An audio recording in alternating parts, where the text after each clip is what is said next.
Hi friends, ఈరోజు నేను మీకోసం ఒక డిఫరెంట్ రొమాంటిక్ మూవీని ఎక్స్ప్లెయిన్ చేయబోతున్నాను. రోజుకో అమ్మాయి, గంటకో కార్. ఇది మన హీరో లైఫ్ స్టైల్. అలాంటి వేల కోట్ల ఆస్తున్న కోటీశ్వరుడి కొడుకు సడన్గా ఒక టమాటో తోటలో పనివాడిగా ఎందుకు మారాడు? డబ్బంటేనే అసహించుకునే ఒక డాక్టర్ని ప్రేమించి ఆమె కోసం సొంత కంపెనీలో అటెండర్లా ఎందుకు చేరాడు? స్నేహితుడితో స్థానాలు మార్చుకుని ఆస్తులు వదిలేసి ఇతను ఆడిన ఈ ప్రేమ నాటకం చివరికి ఎలాంటి మలుపులు తిరిగింది? Full fun and romantic entertainer ఇది. అస్సలు మిస్ అవ్వకండి. మూవీ స్టార్టింగ్లో ఒక పెద్ద టమాటో తోట కనిపిస్తుంది. విక్కీ వాళ్ళ నాన్న దానికి ఓనర్. ఆయన కొందరికి తోట చూపిస్తూ ఉంటే ఒక గదిలో విక్కీ ఫ్రెండ్ ఒక అమ్మాయితో క్లోజ్గా కనిపిస్తాడు. అది చూసి వాళ్ళ నాన్న షాక్ అయిపోతాడు. కథ ఒక నెల వెనక్కి వెళ్తుంది. మధ్యాహ్నం ఒక 1 గంటకి హెలికాప్టర్ సౌండ్తో విక్కీ నిద్రలేస్తాడు. అంటే ఇతని రోజు మధ్యాహ్నంతో మొదలవుతుందన్నమాట. పక్కన ఉన్న అమ్మాయిని పంపించేయమని పని మనిషి కొడుకు తన చిన్ననాటి స్నేహితుడైన రాజుకి చెప్తాడు. రాజు ఆ అమ్మాయిని మర్యాదగా సాగనంపుతాడు. మరోవైపు ప్రియా అనే అమ్మాయి డాక్టర్ అవ్వాలని హాస్పిటల్లో ట్రైనింగ్ తీసుకుంటూ ఉంటుంది. తన ఫ్రెండ్స్ ఒక ఫెస్టివల్కి వెళ్తుంటారు. కానీ సీనియర్ డాక్టర్ ఒక చిన్న ఆపరేషన్ ఉందని చెప్పి ప్రియాని ఆపేస్తాడు. పనయ్యాక ఆమెతో తప్పుగా ప్రవర్తిస్తాడు. కోపంతో బయటకొచ్చిన ప్రియా చివరి నిమిషంలో ఫ్రెండ్స్తో కలిసి ఫెస్టివల్కి బయలుదేరుతుంది. మరోవైపు విక్కీ తన పుట్టినరోజు నాడు రేంజ్ రోవర్ కార్ అడుగుతాడు. టెస్ట్ డ్రైవ్ చేస్తూ ప్రియా వెళ్తున్న బస్సుని ఓవర్టేక్ చేస్తాడు.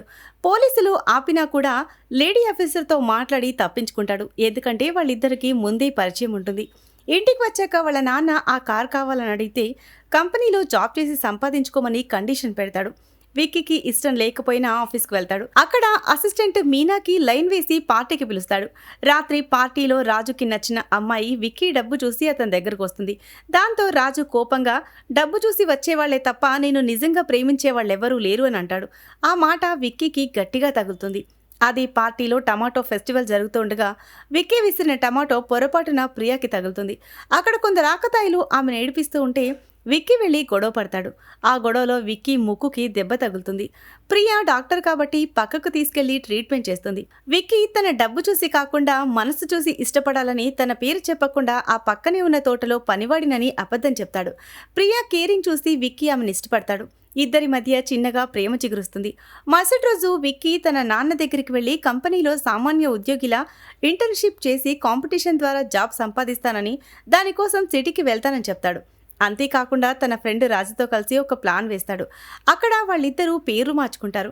విక్కీ రాజులాగా, రాజు విక్కీలాగా నటించడానికి ఒప్పందం చేసుకుని సిటీకి వెళ్తారు. అక్కడ ప్రియా ఒక పార్టీకి వస్తుందని తెలిసి ఆమెను కలవడానికి విక్కీ ఒక క్లీనర్ లాగా లోపలికి వెళ్తాడు. లోపలికి వెళ్ళగానే విక్కీకి ఒక అమ్మాయి కనిపిస్తుంది. ఆమె ఇతనికి పాత పరిచయమే, కానీ విక్కీ గుర్తుపట్టలేకపోతాడు. ఎందుకంటే ఇతని లిస్ట్ చాలా పెద్దది కదా మరి. మరోవైపు ఆ పిచ్చి డాక్టర్ మళ్ళీ ప్రియాతో పిచ్చి పిచ్చిగా మాట్లాడడం స్టార్ట్ చేస్తాడు. ఎలాగైనా ఆమెని తన రూమ్కి తీసుకెళ్లాలనేది అతని ప్లాన్. ఆ గొడవలో ఉన్న ప్రియా సడన్ గా అక్కడ విక్కీని చూసి షాక్ అవుతుంది. అలాగే హ్యాపీగా కూడా ఫీల్ అవుతుంది. నువ్వేంటి ఇక్కడ అని అడిగితే నా కలల్ని వెంబడిస్తూ వచ్చానని విక్కీ డైలాగ్ వేస్తాడు. వీళ్ళు మాట్లాడుకుంటూ ఉండగానే ఆ డాక్టర్ గాడు వచ్చి ప్రియాని లాక్కెళ్లబోతూ ఉంటాడు. వెంటనే ప్రియా వాడి చేతిని విదిలించుకుని వాడి ముందే విక్కీకి కిస్ పెట్టేస్తుంది. అది చూసి డాక్టర్ షాక్ అయిపోతాడు. అసలు ఏం జరుగుతుందో తెలియక విక్కీ డబుల్ షాక్ అవుతాడు. ఆ తర్వాత ఇద్దరు బీచ్కి వెళ్తారు. అప్పుడే విక్కీకి నిజమైన ప్రేమంటే ఏంటో అర్థమవుతుంది. ప్రియాతో తన ఇంటర్న్షిప్ గురించి చెప్తాడు. కానీ తాను ఎవరో మాత్రం చెప్పడు. మెల్లగా దగ్గరే కిస్ చేయబోతే ప్రియా కాస్త ఇబ్బంది పడి ఏదో పని ఉందంటూ వెళ్ళిపోతుంది. మరుసటి రోజు ఇంటర్న్షిప్ మొదలవుతుంది. అక్కడ విక్కీ ఫ్రెండ్ మీనా కూడా ఉంటుంది. కానీ ఆమె కోపంగా ఉంది. ఎందుకంటే ఆమె జాబ్ పోయింది. బాస్ సలీం అందరినీ పిలిచి మాట్లాడతాడు. ఇక్కడే అసలు కన్ఫ్యూజన్ స్టార్ట్ అవుతుంది. అందరూ విక్కీ ఫ్రెండ్ రాజుని కంపెనీ ఓనర్ కొడుకు అనుకుంటారు. దాంతో బాస్ అసిస్టెంట్ అలానా రాజు చుట్టూ తిరుగుతూ ఉంటుంది. పాపం మన విక్కీకి మాత్రం కాఫీలు మోసే పని దొరుకుతుంది. కాఫీలు పెట్టడం రాక, స్కానింగ్ మిషన్ వాడటం రాక విక్కీ నానా తిప్పలు పడతాడు. చివరికి మీనా దగ్గరికి వెళ్ళి ప్లీజ్ ఈ జాబు నాకు చాలా ముఖ్యం, హెల్ప్ చేయవా అని అడుగుతాడు. మీనా ఒప్పుకోదు. పైగా తన చెల్లికి ఆరోగ్యం బాగోలేదని టెన్షన్లో ఉంటుంది. వెంటనే విక్కీ ప్రియాని తీసుకొచ్చి మీనా వాళ్ళ ఇంటికి వెళ్తాడు. ప్రియా ఇంకా డాక్టర్ కాలేదని తెలిసి మీనాకి కోపం వచ్చినా విక్కీ సర్ది చెప్పి ప్రియాతో వైద్యం చేయిస్తాడు. అంతేకాదు నాకు జాబ్ వస్తే నా కార్ నీకే ఇస్తా అని మీనాకి ఆఫర్ ఇస్తాడు. దాంతో మీనా ట్రైనింగ్ ఇవ్వడానికి ఒప్పుకుంటుంది. తర్వాత విక్కీ ప్రియాని బయటికి తీసుకెళ్తాడు. ఎక్కడికి వెళ్దామంటే ప్రియా ఇప్పుడు కాదలే తర్వాత చెప్తా అంటుంది. నెక్స్ట్ డే నుంచి మీనా ట్రైనింగ్ ఇస్తూ ఉంటే విక్కీ కష్టపడి పని నేర్చుకుంటాడు. ఎక్స్ట్రా రీసెర్చ్ కూడా చేస్తాడు. ప్రియాని డేట్కి తీసుకెళ్లడానికి టిప్స్ అడిగితే డబ్బు చూపించుకోకుండా ఏదైనా సింపుల్ ప్లేస్కి తీసుకెళ్ళని మీనా సలహా ఇస్తుంది.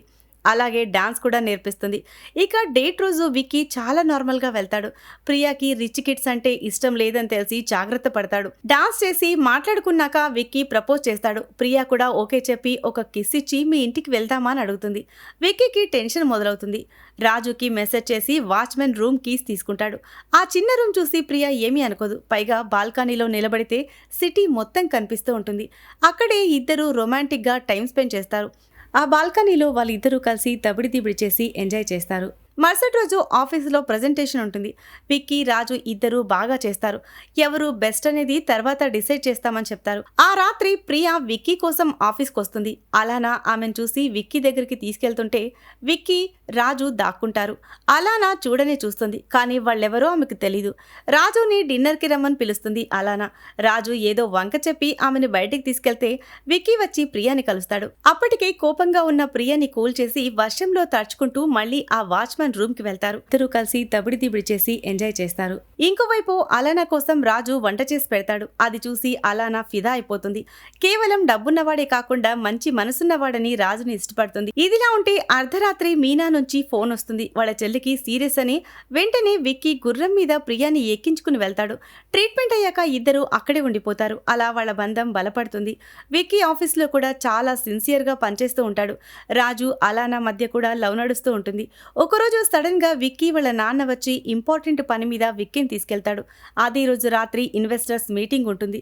రాజు అక్కడికి వెళ్ళాలి. సో ప్లాన్ ప్రకారం విక్కీ ఏమో ఇన్వెస్టర్స్ మీటింగ్కి, రాజేమో అలానాతో ఫేక్ మీటింగ్కి వెళ్తారు. అదే టైంలో ప్రియా బీచ్ పార్టీలో ఉంటుంది. ఆ డాక్టర్ గారు మళ్ళీ విసిగిస్తూ ఉంటే విక్కీకి మెసేజ్ చేస్తుంది. మీటింగ్ మధ్యలో నుంచి విక్కీ బీచ్కి పరిగెత్తుకుంటూ వెళ్ళి ప్రియాని కిస్ చేసి ఆ డాక్టర్కి ఫ్యూజులు ఎగిరిపోయేలా చేస్తాడు. తర్వాత గిటార్ వాయిస్తూ పాట పాడుతూ ఉంటే పొరపాటున కాలికి నిప్పంటుకుంటుంది. నీళ్లలో దూకి ఆర్పేసుకుంటాడు. కానీ బట్టలు పాడైపోతాయి. మళ్ళీ మీటింగ్కి వెళ్ళాలి కదా అని అక్కడి నుంచి పరిగెడతాడు. విక్కీ వెళ్ళగానే అతని పాత ఫ్రెండ్ ఒక అమ్మాయి ప్రియాకి అసలు నిజం చెప్పేస్తుంది. విక్కీ కోటీశ్వరుడని ఇన్నాళ్ళు నటించాడని తెలిసి ప్రియా షాక్ అయిపోతుంది. మరోవైపు మీటింగ్ దగ్గర విక్కీ బట్టలు మార్చుకుంటూ ఉంటే వాళ్ళ నాన్న చూసి తిడతాడు. తర్వాత చెప్తాలా డాడీ అని విక్కీ బయటికి వస్తూ ఉంటే అతనికి ప్రియా ఎదురవుతుంది.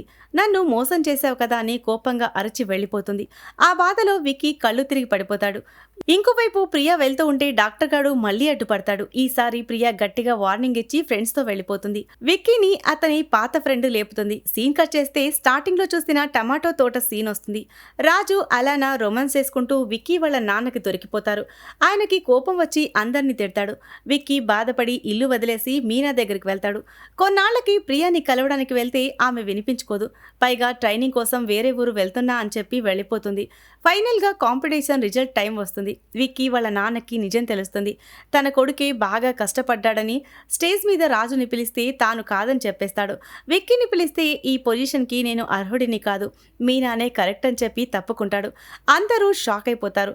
బయటికి వచ్చాక అలానా రాజుతో నువ్వు ఎవరైతే నాకెందుకు, నీ మంచితనమే నాకు కావాలి అని అతనితోనే ఉండిపోతుంది. విక్కీ మీనాతో కలిసి కార్ డబ్బులతో సొంతంగా టమాటో బిజినెస్ పెడతాడు. 1 సంవత్సరం తర్వాత విక్కీ సక్సెస్ అయ్యి బర్త్డే జరుపుకుంటూ ఉంటే ప్రియా వస్తుంది. విక్కీ మారిన విధానం చూసి ఇంప్రెస్ అయ్యి ఇక నిన్ను వదిలి వెళ్ళను అంటుంది. ఇద్దరూ ఒక్కటైపోతారు. ఈ సీన్తోనే ఈ మూవీ ఎండ్ అవుతుంది. ఇది ఈ సినిమా ఫస్ట్ పార్ట్ మాత్రమే. సెకండ్ పార్ట్ కావాలి అనుకుంటే కామెంట్ బాక్స్లో సెకండ్ పార్ట్ అని కామెంట్ చేయండి. సో ఇది ఫ్రెండ్స్ ఇవాల్టి స్టోరీ. ఈ స్టోరీ కనుక మీకు నచ్చినట్లయితే మరికొన్ని ఇంట్రెస్టింగ్ స్టోరీస్ కోసం ఛానల్ని సబ్స్క్రైబ్ చేయండి.